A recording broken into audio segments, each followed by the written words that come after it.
Hello, I'm Suzanne Elizabeth Anderson. I'm 63 years old, and I started this channel because I wanted to find or create content for women my age who are looking for encouragement, inspiration, and intention in their lives after the age of 60. Today I'm talking about why our dreams never die and we shouldn't let them. I have three examples that come to mind. The first is my mother. Mom was a school teacher, and she and my father both worked until 65, but they carried long-held dreams that they had from childhood that only came to fruition after the age of 65, after they retired from their traditional jobs. My mother, as I mentioned, was a school teacher, but when she was a little girl, she went to Missionary Sunday at her church. And those of you who are familiar with certain churches or missionary Sundays will know that was a Sunday when the front of the church was adorned with flags from many countries, and a missionary would speak and talk about what it was like to live overseas. And my mother described a time when she was 8 years old and she went to the Missionary Sunday at her church, and she walked in and saw all of those flags, and she thought to herself, I want to do that with my life. Well, she started down that path.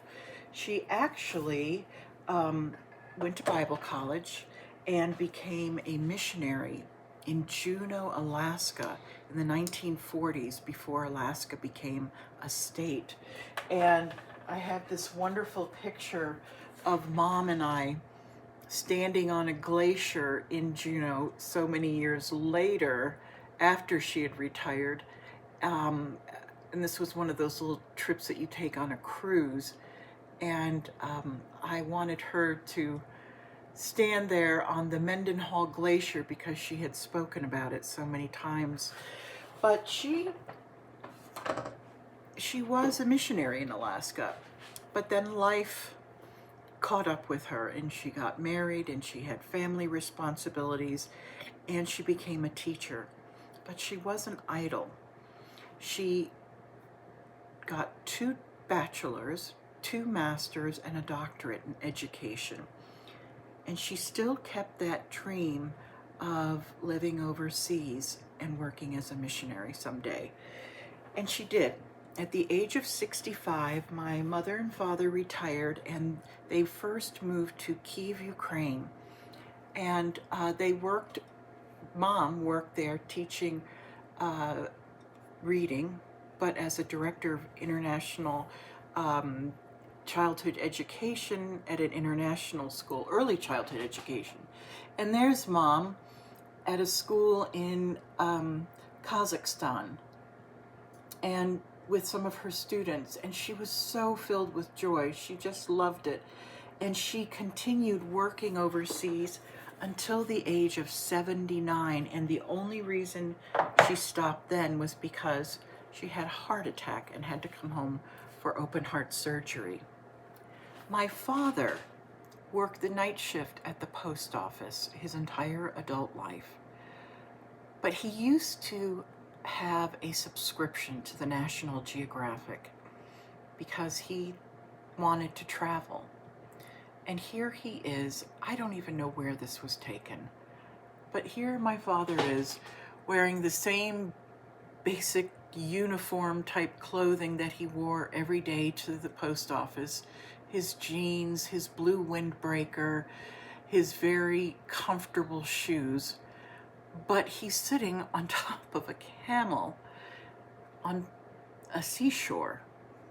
And in fact, this picture inspired a very important scene from one of the novels I wrote called A Map of Heaven. And every time I see this picture, I think of that. My father lived overseas with my mother from age 65 until he passed away at age 69, and he's actually buried in Kyiv, Ukraine.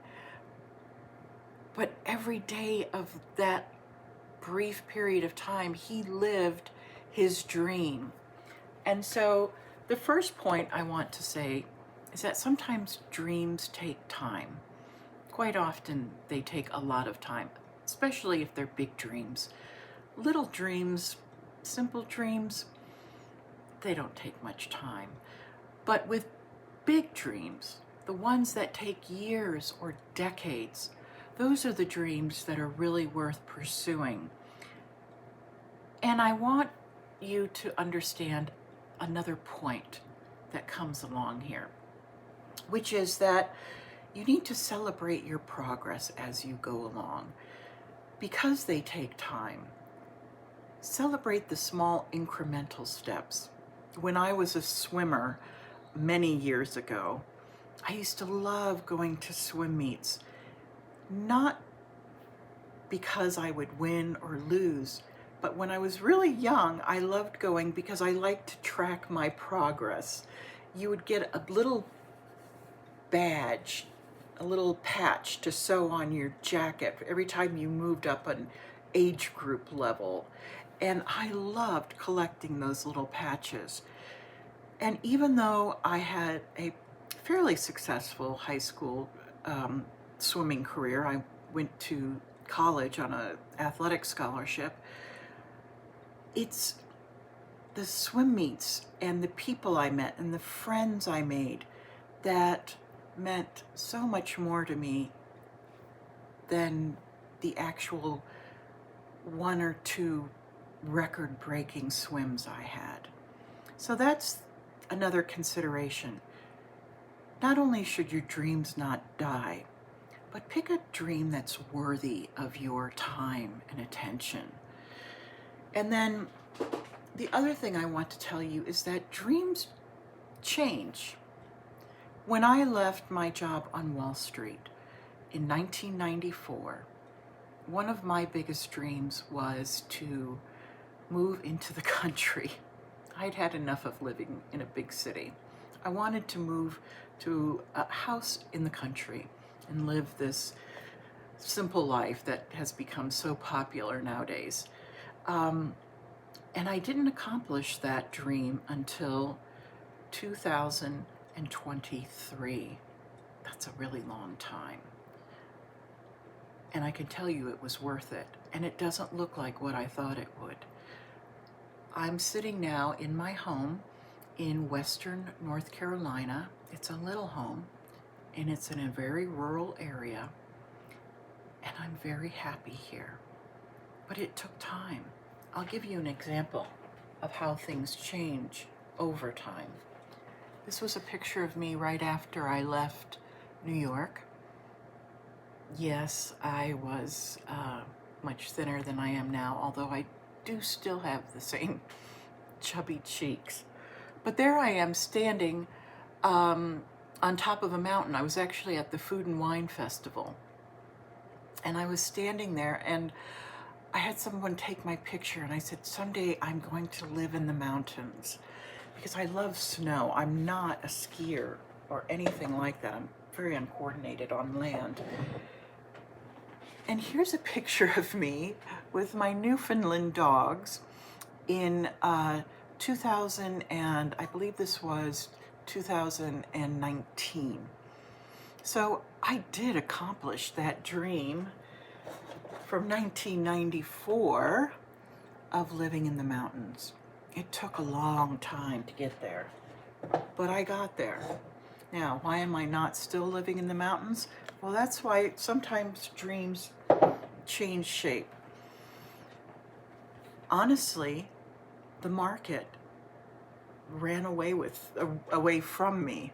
I could no longer afford to buy a home in Colorado after the pandemic boom in real estate prices. And so I modified my dream. This is technically called the mountains of North Carolina, but I don't think anyone in Colorado would agree with that assessment. But it's a beautiful area. And yes, I do have a lovely view of the North Carolina mountains from my deck upstairs. And so that's the other point I want to make. Your dreams may take time and they may change over time, either because you've changed or the circumstances have changed. And what you have to learn is, again, the journey. I wouldn't have given up a day between 1994 and 2023. Highs and lows, lots of tears, lots of joy. But that's what life is. Life is the journey. But you should always keep the dream in mind, because especially what I have found at the age of 63 is that having a dream now is just as important, maybe more important, I think, than it was when you were younger. Because having a dream now at this age will add richness, purpose, energy to your life.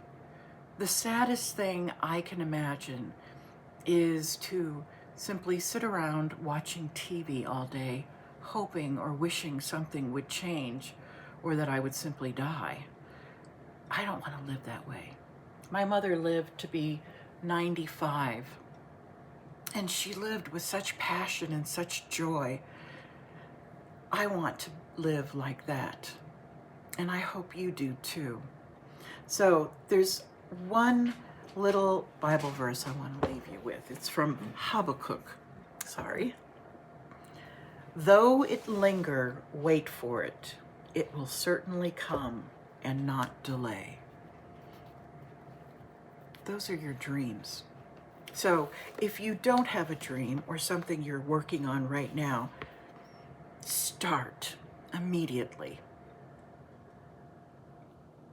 That's the best advice I can give you. It's the advice I'm giving myself. It's one reason I started this channel, because that's a question I want to answer for myself. What is my next dream? So if this content speaks to you, please subscribe and leave a comment and tell me what dream you're pursuing now. Thank you so much for watching. God bless you and have a great week.